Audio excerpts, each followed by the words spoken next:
Sim, tá tudo prontinho, tudo preparado, mais uma história de mistério. É uma das mais impressionantes. Eu quero agradecer demais Valéria Albuquerque. Obrigado, viu, Valéria, por ter escrito uma história tão bacana aqui pra gente. Eu vou contar aqui nos detalhes. Ela viveu essa história, a Valéria, na chamada adolescência dela, né? Foi na adolescência. Mas foi tão marcante para ela essa história que ela faz questão de vir nos contar hoje. Então, atenção, alô, meu querido Pernambuco, alô, pernambucanos, um abraço para vocês, com todo respeito, com todo carinho, viu? Povo pernambucano, a história linda vem daí hoje. E eu estou pronto e preparado para contá-la. Antes, um convite. Visite o Paulinho Boa Pessoa Oficial, nosso canal, onde tem as mais lindas e belíssimas histórias de amor. Vai lá e aproveita para se inscrever, tanto nesse canal quanto naquele, o Paulinho Boa Pessoa Oficial. E mais um pedido: seja membro do nosso canal. É lógico que é muito importante. O YouTube incentiva. Criador de conteúdo do YouTube, faça com que o seu seguidor, o seu fã, seja membro do teu canal. É muito importante. Sim, porque você passa a assinar o canal junto conosco. Isto é muito importante. Valoriza, o YouTube propaga mais o canal. Então a gente recebe um número muito maior de histórias. E obviamente que a qualidade das histórias melhora muito. Então seja você membro do nosso canal. Nos apoie, nos incentive. Ok? Muito bem, Valéria Albuquerque, estou preparado e vou contar a partir de agora a sua história. Uma história das mais interessantes. Prepare o seu coração para as coisas que eu vou contar, porque a história da Valéria Albuquerque aqui no canal acabou de começar.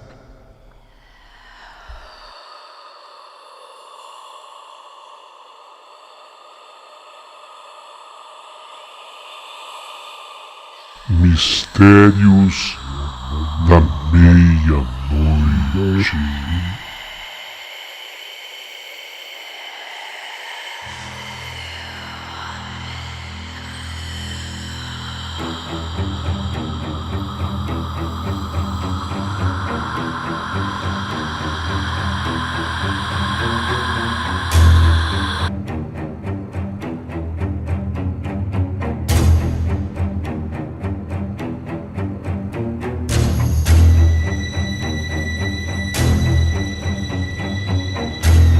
Meu querido amigo Paulinho Boa Pessoa, eu sou a Valéria Albuquerque e eu morava na Grande Recife quando houve aquele episódio. Os meus pais, Paulinho, lamentavelmente, tanto a minha mãe como o meu pai já não tinham mais condição de continuar comigo.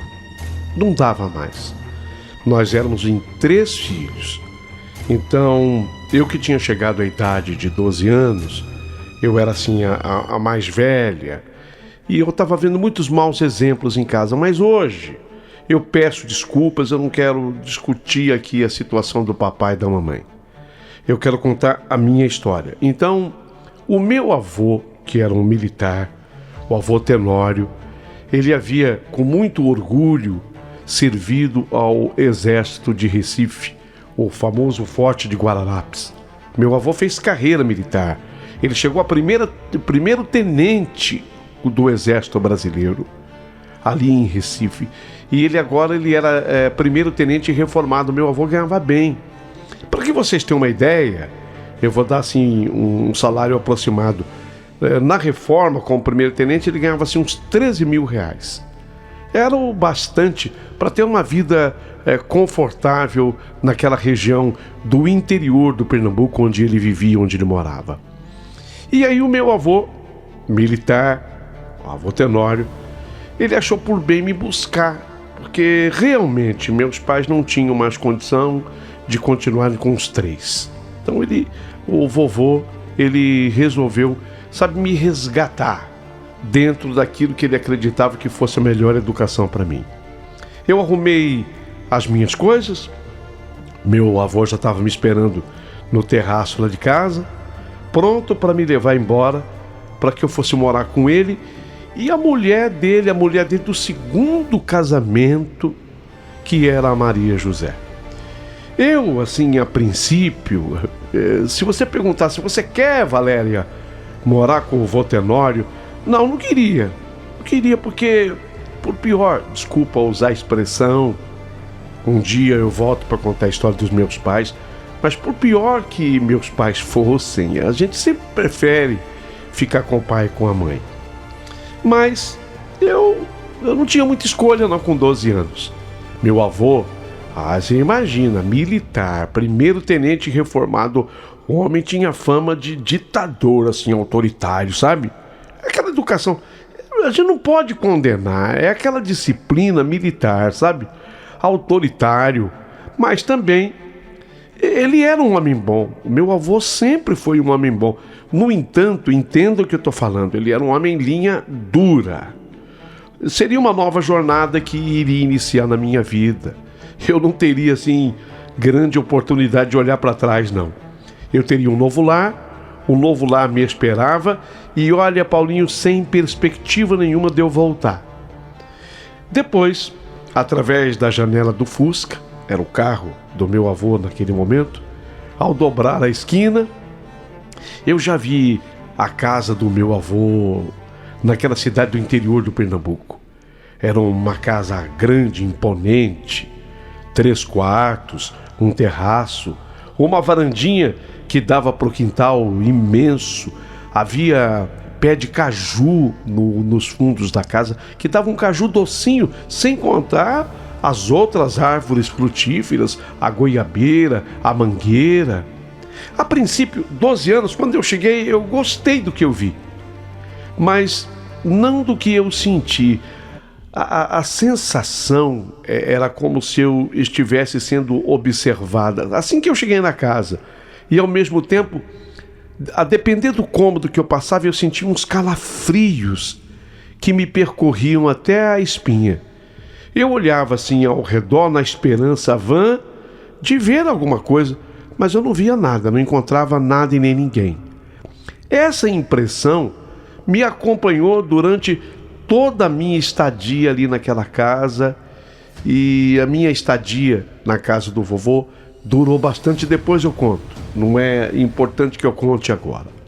Mas pela primeira vez eu tive um quarto que era só meu, e isso era o lado bom, né? Antes eu dividia um quarto com os meus irmãos numa casa minúscula de 2 dormitórios com os meus pais lá em Recife.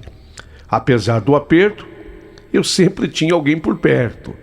Agora não, agora eu estava ali sozinha, naquela residência, sem a minha família, e às vezes batia, lógico que batia. 12 anos batia aquela melancolia, eu me entristecia, porém não tive escolha. A necessidade da sobrevivência falava mais alto, e para não morrer de fome, chegou a esse ponto, tá? As coisas estavam faltando muito lá na minha casa, lá em Recife. Então eu fui obrigado a morar com o meu avô Tenório, o militar, e a esposa dele, a segunda mulher. Os primeiros meses foram adaptativos. Tive que me acostumar com a rotina que me era imposta pelo vovô. Regras. Imaginem vocês quantas regras eu tinha que obedecer. Desde arrumar o meu quarto, varrer e limpar aquele quintal. De modo geral, o cuidado deles era meio que exagerado, narcisista até. Tudo eu tinha que prestar conta, dar satisfação, e isso sem reclamar de nada. Afinal de contas, eu dependia totalmente da caridade deles agora. Tudo o que eu não tive quando eu estava com os meus pais, eu poderia agora desfrutar naquela casa cinza e branca, onde os meus pensamentos afloravam e voavam na eternidade da minha inconsistência, no silêncio do quarto que eu poderia agora chamar de meu. Então eu passei a ter um determinado luxo sim naquela casa. Passei com o tempo a perceber e entender alguns hábitos que o meu avô Tenório possuía. Vô Tenório, ele queria contar as histórias do exército, primeiro tenente reformado. Ele gostava de fumar o seu cachimbo todas as manhãs, ler o jornal. Nas tardes, após o almoço, ele tocava o seu saxofone. Acho que talvez para não perder o hábito, ele fazia questão que todos estivessem à mesa nas principais refeições do dia. Todos que eu falo, eu, ele e a Maria José, a mulher dele. Os três tínhamos que estar juntos nas principais refeições do dia. Por isso eu tinha que estar de pé às 7 horas da manhã, sentada na mesa para o café da manhã. Caso contrário, eu comeria somente ao meio-dia, que era o horário do almoço. Não tinha esse negócio assim, eu vou 7h30 da manhã, eu posso tomar café? Não, eu já sabia que não podia. 7 da manhã, tinha horário.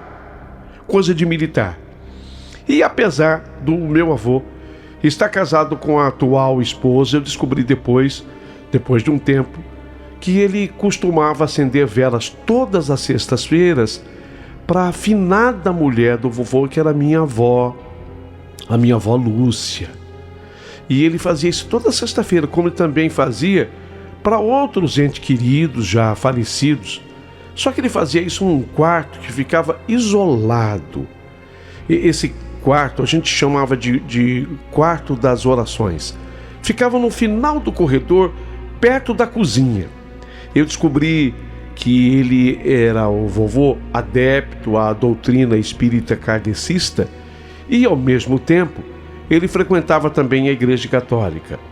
Isso tudo me deixava confusa e curiosa para entender o real significado de toda a ritualização do meu vô. E a partir dali, a minha vida e sanidade mental foram afetadas de maneira significativa após essa descoberta. O costume de acender velas e tomar banho de ervas era uma constante na casa do vô Tenório. Além disso, havia imagens de santos e crucifixos espalhados nas paredes e nas portas. Eu não entendia qual era a dele, contudo, o tempo foi moldando o meu comportamento e aí eu passei a encarar como algo normal aquilo tudo, apesar de, no fundo, eu saber que não era normal. O quarto das velas. O quarto das velas, esse do finalzinho do corredor. Então, na verdade, eu falei em 3 quartos na casa, né? Falei em 3. Pois é. Um deles era do vovô e da vovó, a suíte. O outro eu ocupava. E esse terceiro quarto era usado para as velas e para as orações.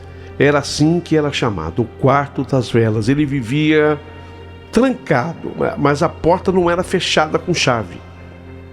Você entende? A porta vivia fechada, mas não trancada.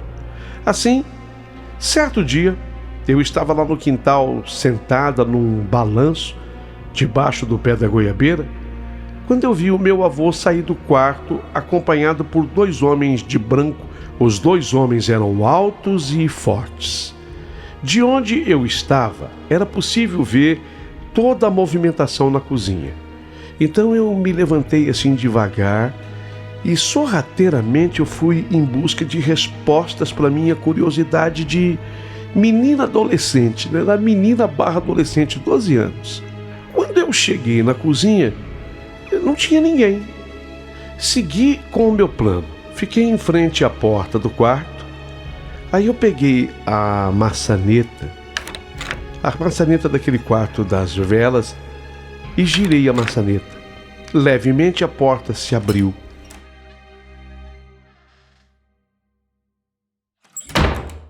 E o quarto todo branco estava iluminado por 5 velas brancas colocadas pelas extremidades do recinto. No meio estava uma cama de casal e nas paredes fotos da finada avó Lúcia.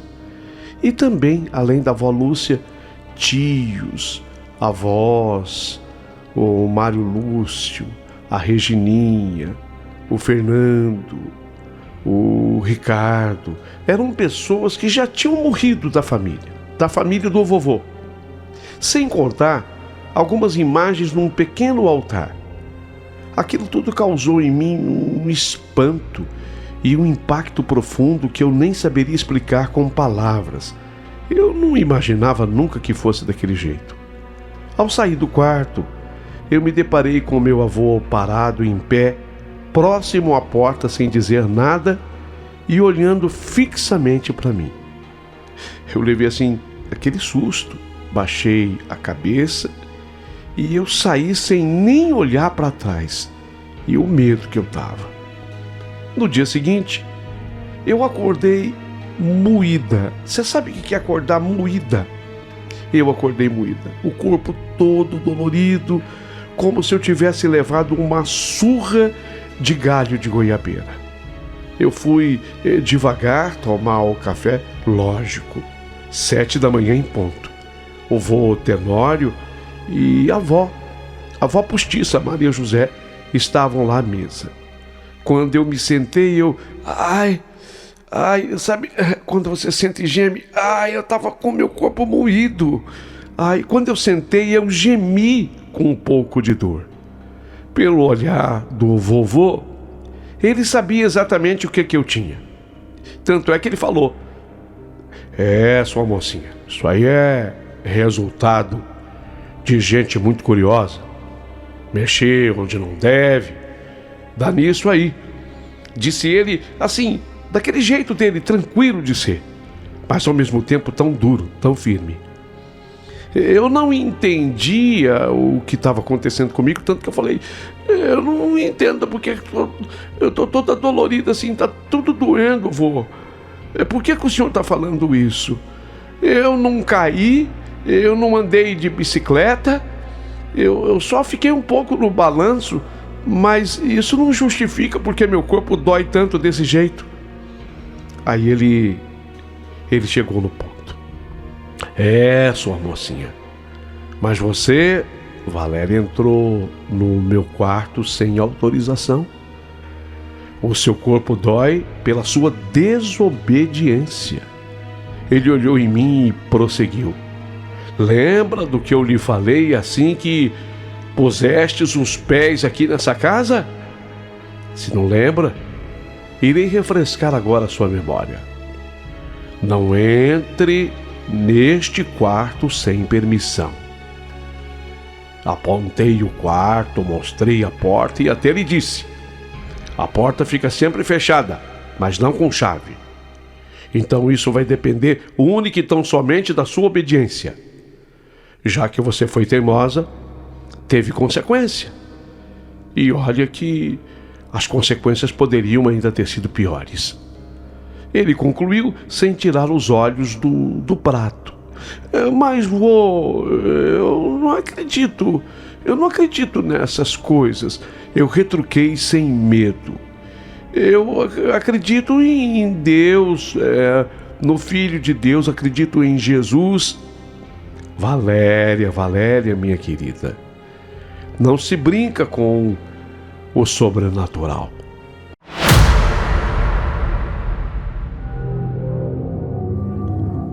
Continuemos o nosso de jejum em harmonia, concluiu o meu avô, e até a minha avó postiça, Maria José, acabou concordando com ele também de maneira sábia.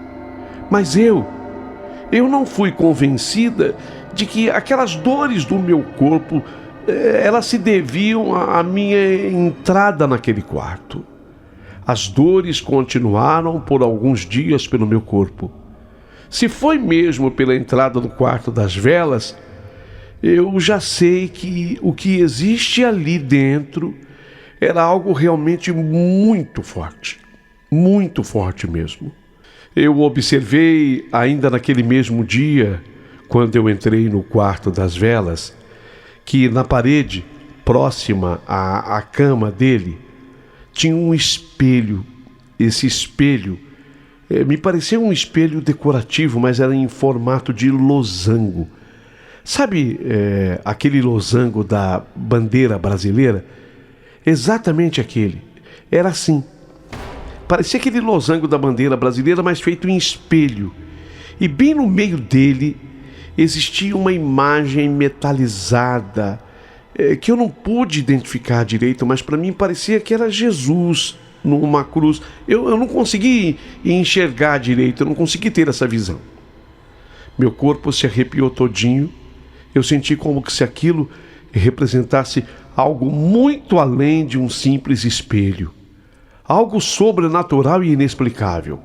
Cismei que talvez aquilo fosse um portal, permitindo assim coisas estranhas ocorrerem. Eu não encarei. Apesar de 12 anos, sei lá, me ocorreu na hora uma inteligência. Eu não encarei aquele espelho. Outro dia, no fim da tarde, eu estava sentado numa cadeira de balanço, lendo um belo romance. Outra coisa que meu avô exigia: leitura. Ele tinha uma biblioteca grande na casa dele. E aí ele exigia que eu lesse sempre um livro, sempre. Quando terminava um livro, ele me fazia falar a respeito daquele livro para ele, aí ele já pegava um outro e me entregava. Agora é esse aqui que você vai ler.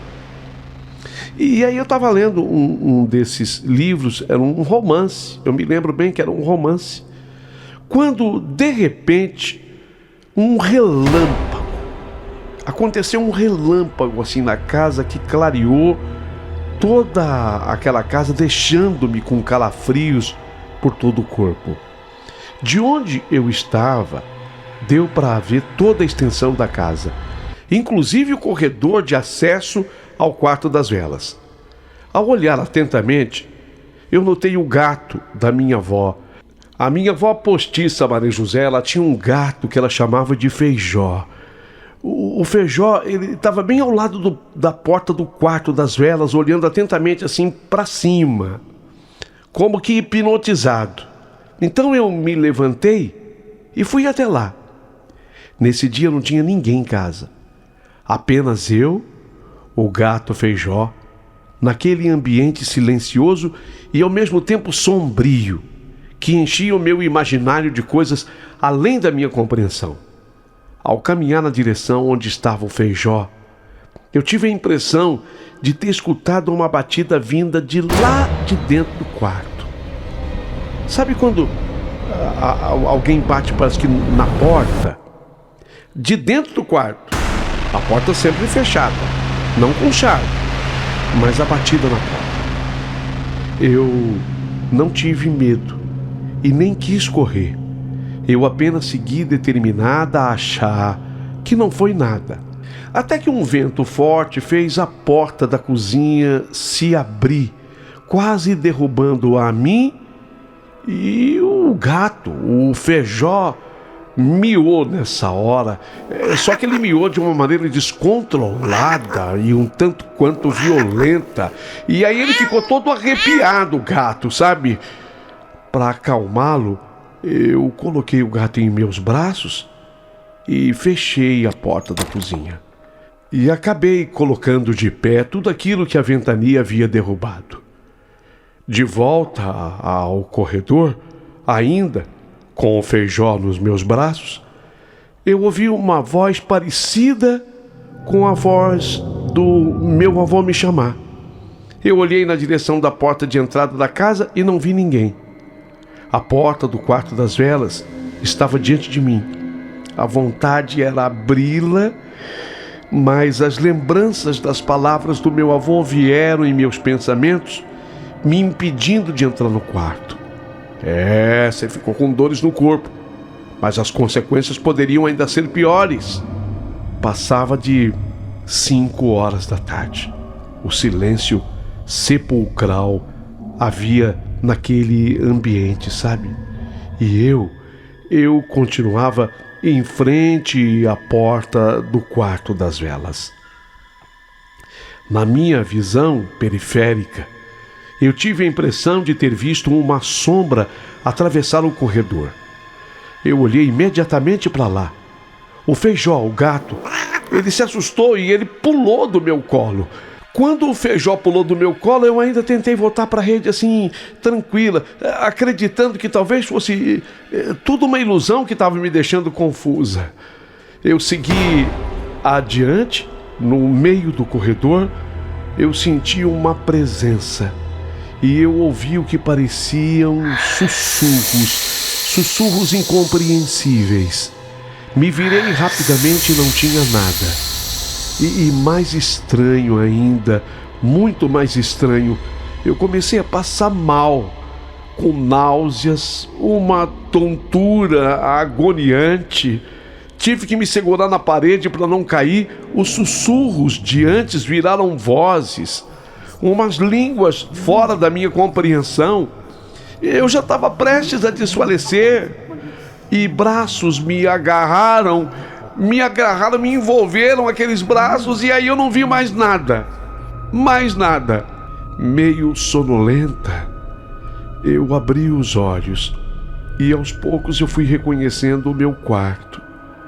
O abajur estava aceso, o relógio do quarto anunciava 21 horas. Quer dizer, eram 5 da tarde, agora 21. E num susto, eu me sentei apressada na cama, meio ansiosa sobre como eu fui parar ali.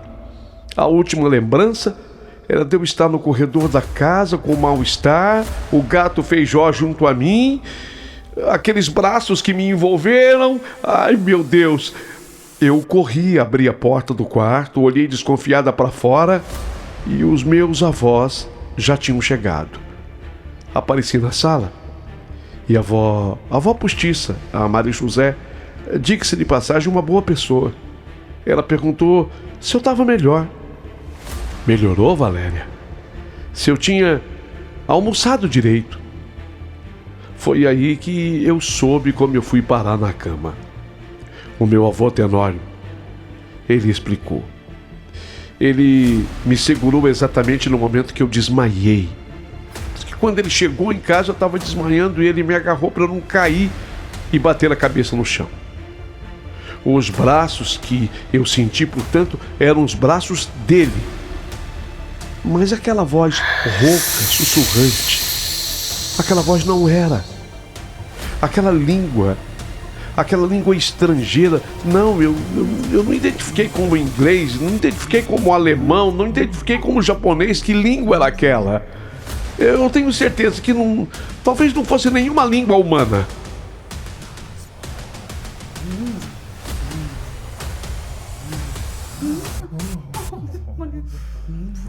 Eu só sei dizer que depois daquele dia, eu evitei a todo custo o quarto das velas. Eu passei a desconfiar que coisas estranhas vinham dali e que aquele espelho em forma de losango, aquele espelho decorativo colocado dentro do dormitório, seria um possível portal responsável por todos aqueles fatos estranhos acontecidos naquela casa. Numa certa ocasião, o meu avô, ele precisou viajar a trabalho. Ele foi fazer uma viagem por aqueles estados ali do Nordeste. Ele passaria pela Paraíba, passaria por Alagoas, pelo Ceará. Ele ia passar uns dias fora, mais ou menos uns 5 dias, foi por aí. Ficamos eu, a avó postiça Maria José e o Feijó, o gato. Ficamos sozinhos na casa. Lembro-me muito bem de termos ficado até tarde naquela noite jogando cartas de baralho. A avó Maria José adorava jogar buraco e ela me ensinou para fazer companhia para ela. Eu me lembro que ficamos jogando até uma meia-noite. Já passava da meia-noite quando nós fomos dormir. Chovia muito forte.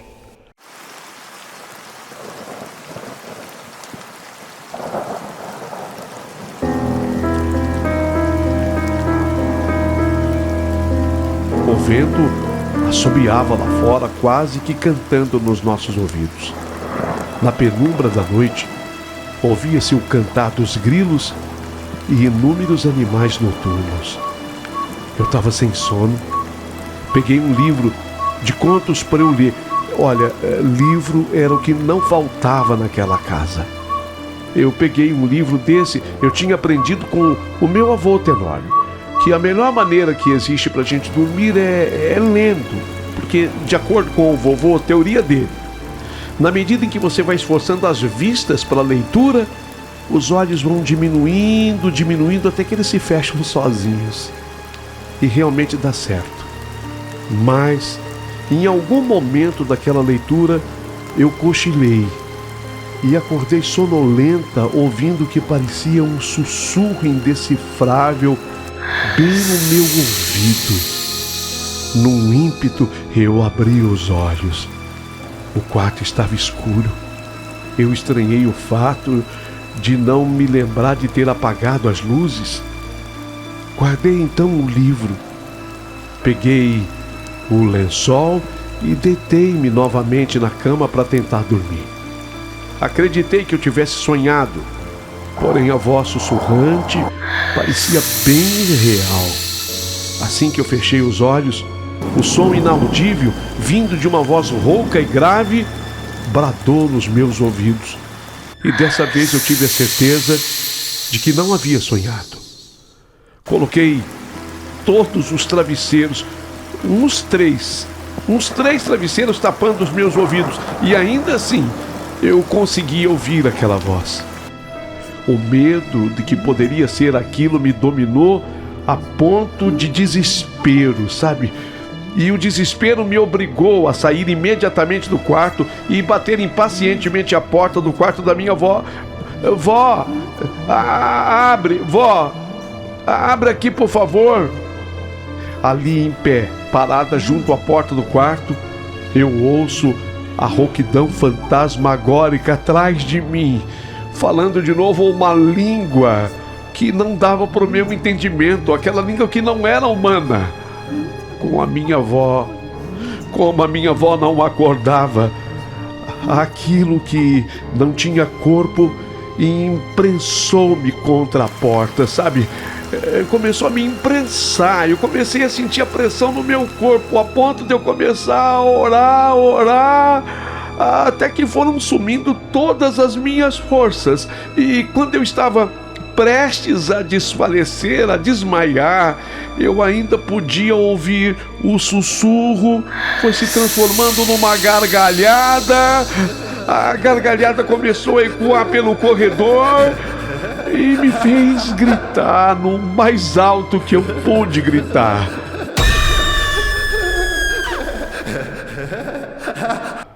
Num repente e misteriosamente, como num sonho, eu acordei na minha cama.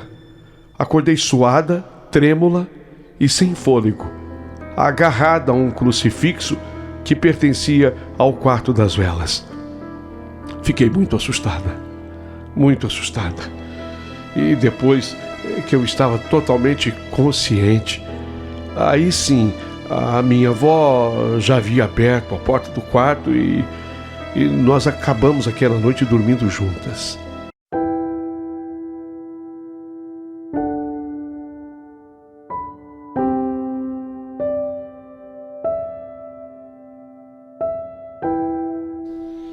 Olha, meu amigo, querido Paulinho Boa Pessoa e ouvintes todos desse seu canal, eu tive que ficar na casa do meu avô Tenório. Ele era rígido, tinha uma disciplina militar e queria impor a todos, mas era um homem extremamente justo e bom. A minha avó, postiça, apesar de postiça, também era uma boa mulher. Mas essas coisas misteriosas todas aconteciam dentro da casa deles. Talvez, sei lá, essas coisas eram atraídas por essa sensibilidade espírita que tinha o meu avô. Ele tinha essa sensibilidade.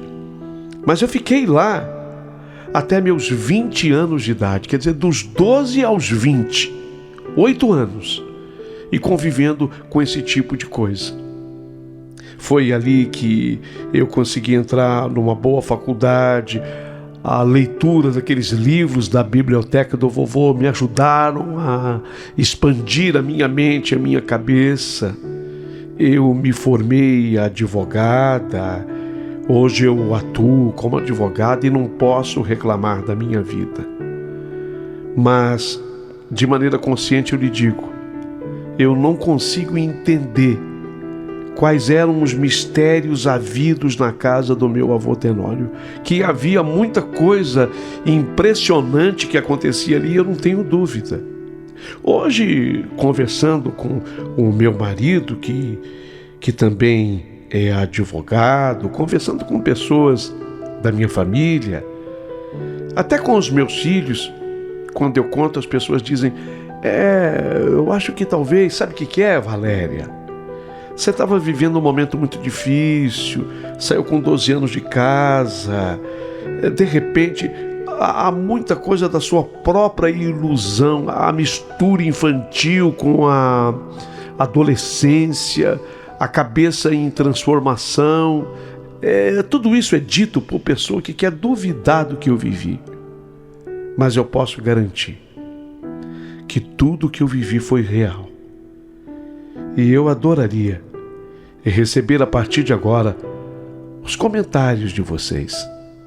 O que vocês acham que aconteceu comigo na casa do vô militar, do vô Tenório?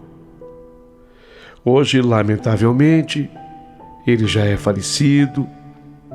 A minha vozinha postiça, Maria José, também morreu faz um ano. São pessoas que, eu repito, foram muito importantes na minha educação e na minha criação. Quem sabe um dia eu volte aqui ao seu canal para contar um pouco da história que diz respeito a mim, meus irmãos e os meus pais, porque vai ser uma história completamente outra, completamente diferente. Por essa razão eu não quis misturar as coisas hoje. Agradeço demais a atenção de todos vocês.